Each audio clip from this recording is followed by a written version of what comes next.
সকালে ঢাবির সিনেট ভবনে ডাকসু নির্বাচনের আনুষ্ঠানিক ফলাফল ঘোষণার পর সারা দেশের নেতাকর্মীদের মিছিল নয়, সিজদার মাধ্যমে শুকরিয়া আদায় করার আহ্বান সংগঠনটির কেন্দ্রীয় সভাপতি জাহিদুল ইসলামের।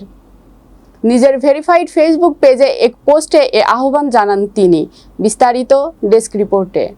ঢাকা বিশ্ববিদ্যালয় কেন্দ্রীয় ছাত্র সংসদ নির্বাচনে ডাকসু ইতিহাস গড়ল শিবির সমর্থিত ঐক্যবদ্ধ শিক্ষার্থী জোটের প্রার্থীরা। 1977 সালে প্রতিষ্ঠা লাভের পর ডাকসু নির্বাচনে অন্তত 5 বার নির্বাচনে অংশ নিলেও এমন সফলতা পাননি সংগঠনটি। ঢাকা বিশ্ববিদ্যালয় কেন্দ্রীয় ছাত্র সংসদ ডাকসু নির্বাচনে ছাত্র শিবির সমর্থিত প্যানেলের নিরঙ্কুশ বিজয়ের পরও বিজয় মিছিল না করার আহ্বান জানিয়েছেন সংগঠনটির সভাপতি জাহিদুল ইসলাম। বুধবার 10 সেপ্টেম্বর সকালে ডাকসু নির্বাচনের ফলাফল ঘোষণার পর শিবির সভাপতি ফেসবুকে দেওয়া পোস্টে এ আহ্বান জানান।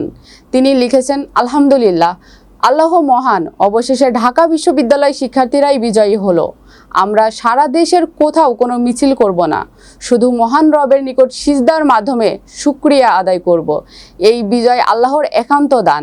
আমরা অহংকারী হব না, সবার প্রতি উদার ও বিনয়ী থাকব। স্বপ্নের ক্যাম্পাস গড়ার পদযাত্রা আমরা থামব না। প্রিয় মাতৃভূমি হবে সবার বাংলাদেশ। এর আগে মঙ্গলবার দিনগত রাত 3টার পর ডাকসু নির্বাচনের ফলাফল নিয়ে ঢাকা বিশ্ববিদ্যালয় ক্যাম্পাসে তাৎক্ষণিক প্রতিক্রিয়ায় শিবির সভাপতি জাহিদুল ইসলাম বলেন, ঢাকা বিশ্ববিদ্যালয়ে দীর্ঘ 15 বছর যে ফ্যাসিবাদী সংস্কৃতি কায়েম ছিল তা এবার ভেঙে পড়েছে।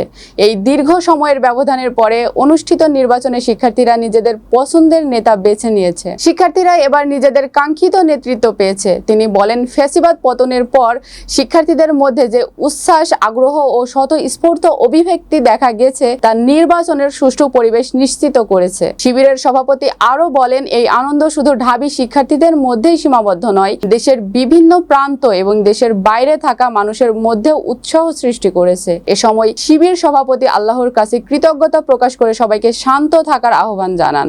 একই সঙ্গে উদারতা, সহমর্মিতা ও সম্প্রীতির মাধ্যমে ভালোবাসাপূর্ণ বাংলাদেশ গড়ে তোলার প্রতিশ্রুতি দেন।